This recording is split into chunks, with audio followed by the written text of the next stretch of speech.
I'm just going to spin around so I can talk to you and talk to them. You know what? How about if you guys stay right there. I'm going to slide here. We're talking about lighthouses today. We're talking about God shining his love. Great stuff. Very exciting to see excitement about our children's ministry. And just for you, but you're going to have to give the courtesy laugh.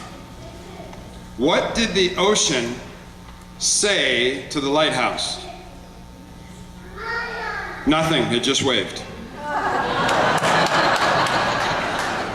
All right.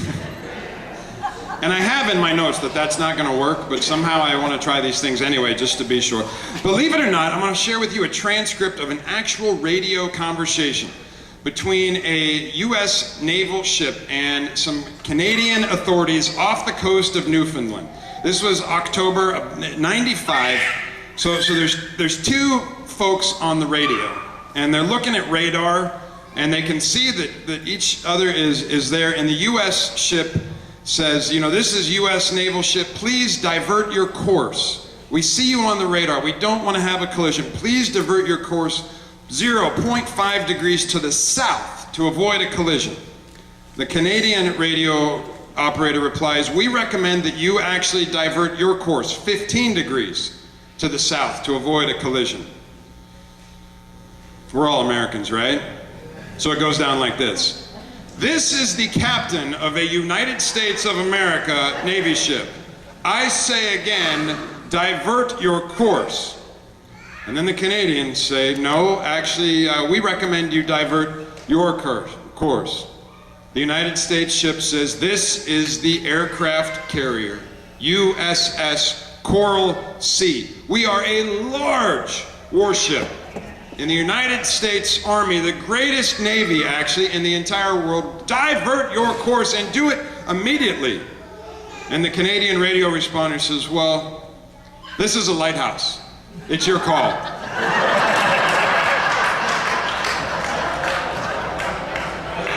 For many years, just don't Snopes that, okay? Just don't Snopes that. Don't Google that. And seafaring folks, mariners, for many years have trusted lighthouses around the world to provide guidance, to help in trying to navigate through tricky and stormy areas in our lives, unfamiliar waters. The theme of this week's message is about shining God's light. It's also about God shining light into our lives. And a question that comes up often in our spiritual quest, our spiritual journey, is the question of heaven.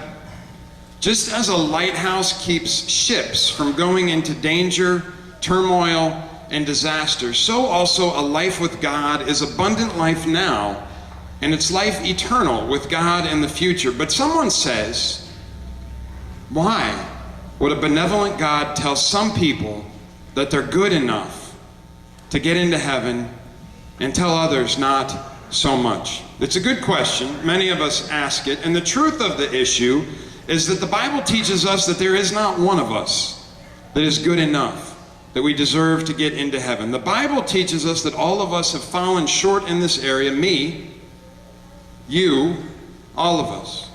But you and I sometimes think that if we're good enough, which we're not, but if we're good enough, we just might make it, right?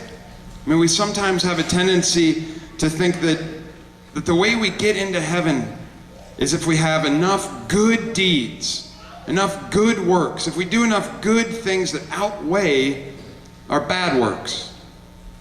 You know, a scale. And let's be honest, we hope that we have enough balance so that our good works are enough to gain us favor in God's eyes, but our bad works are still substantial enough that we can still have a fun life, right? We want to be good. We want to be good enough. We want to be just good enough. Well, I know that I'm not getting into heaven based on my goodness. I'm not getting into heaven based on how many good things I've done. As a Christian, as a believer, I think that there are probably non-Christians who are better than me in some areas of my life. There are non-believers who are better than me in some areas of my life. In our household, in our household, we give 10% of our income to the church because that's what the Bible teaches, but there are some non-believers Christians that give 50% or more to charity. So if that was the Mendoza mark, then I'm just not there. I'm not getting into heaven based on my charity, my piety, or even how good a preacher I am. Let's be honest about that as a beautiful life jacket. I'm getting to heaven, folks, only by the grace of God. The story of the Bible is a love letter where we are in certain danger of peril, and God rescues us by shining His love through us. He cleanses our brokenness. He achieves this through the death and resurrection of Christ on the cross. We're forgiven, we're made right in God's eyes, and once you and I accept this gift, it's now our turn to let God's light shine out from us. So I'll share with you from Matthew chapter 5, verse 16. In the same way, let your light shine before others, so that they may see your good deeds and praise your Father in heaven. This is the fruit of the result, a life with God, found in a relationship with Jesus Christ. And here at the Kirk of the Keys, as I wrap up, we're trying our best not to live perfect lives, but lives full of the presence of God. I'm not better than anyone else. You're not better than anyone else. We welcome all. All are invited into this church, which is God's church. All are invited to be part of this journey to knowing God more. So along with you, it's a great joy to bear witness to the excitement that these young folks have today. We're blessed to have so many volunteers who have been willing to give up their personal time to invest in the next generation. We give great thanks to our very talented Director of Christian Education, Gayan Tangen.